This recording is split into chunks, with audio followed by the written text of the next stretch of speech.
លោកគីមចុងអ៊ុនមេដឹកនាំកូរ៉េខាងជើងស្វាគមន៍កងទ័ពដែលវិលត្រឡប់មកពីប្រទេសរុស្ស៊ីវិញ ទីភ្នាក់ងារសារព័ត៌មានរបស់កូរ៉េខាងជើងបានរាយការណ៍នៅថ្ងៃសៅរ៍ថាមេដឹកនាំកូរ៉េខាងជើងលោកគីមចុងអ៊ុនបានចូលរួមពិធីស្វាគមន៍សម្រាប់អង្គភាពវិស្វកម្មកងទ័ពមួយតែបានវិលត្រឡប់មកប្រទេសវិញបន្ទាប់ពីបំពេញកាតព្វកិច្ចនៅប្រទេសរុស្ស៊ីនៅក្នុងសន្ទរកថាមួយដែលធ្វើឡើងដោយទីភ្នាក់ងារសារព័ត៌មានកូរ៉េខាងជើងលោកគីមបានសរសើរមន្ត្រីនិងទាហាននៃកងវ៉ូសេនាធំវិស្វករទី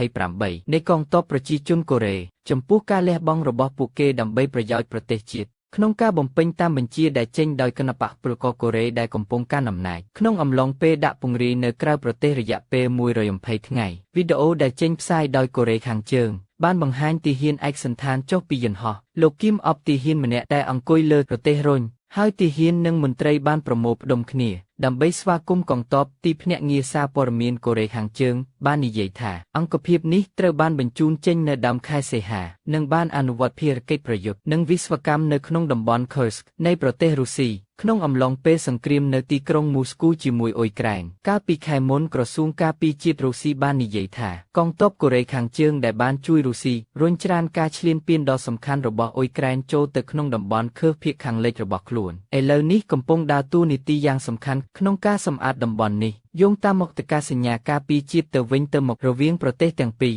កូរ៉េខាងជើងកាលពីឆ្នាំមុនបានបញ្ជូនទាហានប្រហែល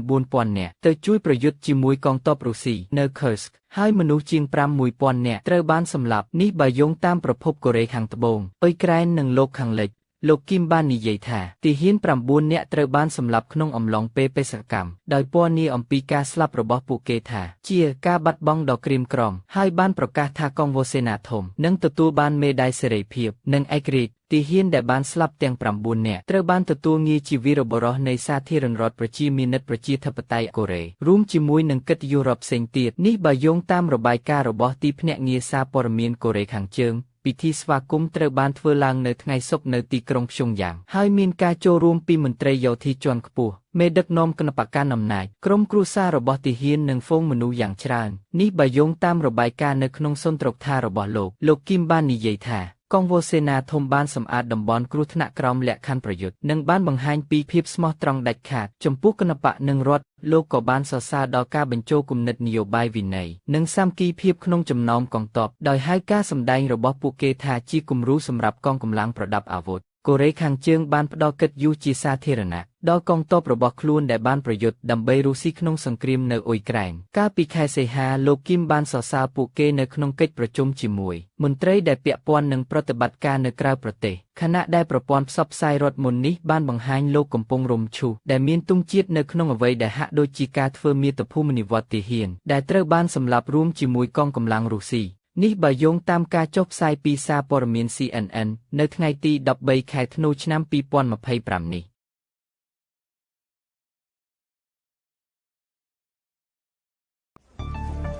ប្រមុខ NATO ព្រមានសម្ព័ន្ធមិត្តអឺរ៉ុបថាពួកគេអាចជាគោលដៅបន្ទាប់របស់រុស្ស៊ី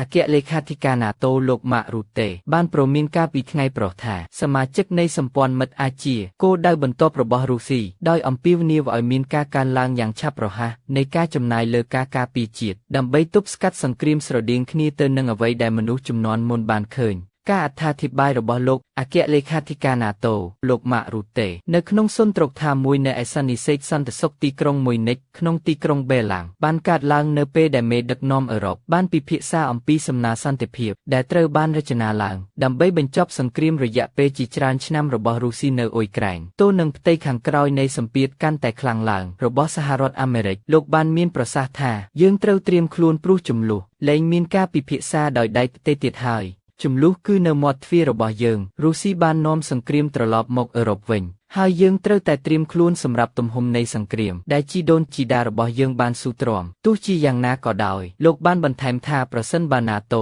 បំពេញតាមការប្តេជ្ញាចិត្តរបស់យើងនេះគឺជាសោកនាដកម្មដែលយើងអាចការពារបានអគ្គលេខាធិការ NATO លោកម៉ាក់រូតេបានព្រមានថារុស្ស៊ីអាចត្រៀមខ្លួនរួចជាស្រេចក្នុងការប្រើប្រាស់កម្លាំងយោធាប្រឆាំងនឹង NATO ក្នុងរយៈពេល5ឆ្នាំមានមនុស្សច្រើនពេកដែលពេញចិត្តនឹងអ្វីដែលយើងធ្វើដោយស្ងៀមស្ងាត់ មនុស្សជាច្រើនជឿថាពេលវេលានៅខាងយើងវាមិនមែនទេលោកបានព្រមានពេលវេលាសម្រាប់សកម្មភាពគឺឥឡូវនេះការចំណាយនិងផលិតកម្មការពារជាតិរបស់សម្ព័ន្ធមិត្តត្រូវតែកើនឡើងយ៉ាងឆាប់រហ័សកាលពីខែមិថុនាសមាជិក NATO បានយល់ព្រមបង្កើនគោលដៅចំណាយការពារជាតិរបស់ពួកគេដល់ 5% នៃផលិតផលក្នុងស្រុកសរុបរបស់ពួកគេនៅឆ្នាំ2035ដែលច្រើនជាង2ដងនៃគោលដៅ 2%បច្ចុប្បន្ននឹងស្របតាមប្រភេទនៃការកើនឡើងដែលប្រធានាធិបតីអាមេរិកដូណាល់ត្រាំបានទាមទារអស់រយៈពេលជាច្រើនឆ្នាំខណៈពេលដែលអគ្គលេខាធិការ NATO លោកម៉ាក់ រូតេបានទទួលស្គាល់ថាក្នុងកម្រិតខ្លះនៅអឺរ៉ុបយើងនឹងត្រូវយកចិត្តទុកដាក់បន្ថែមទៀតចំពោះការការពារជាតិរបស់យើង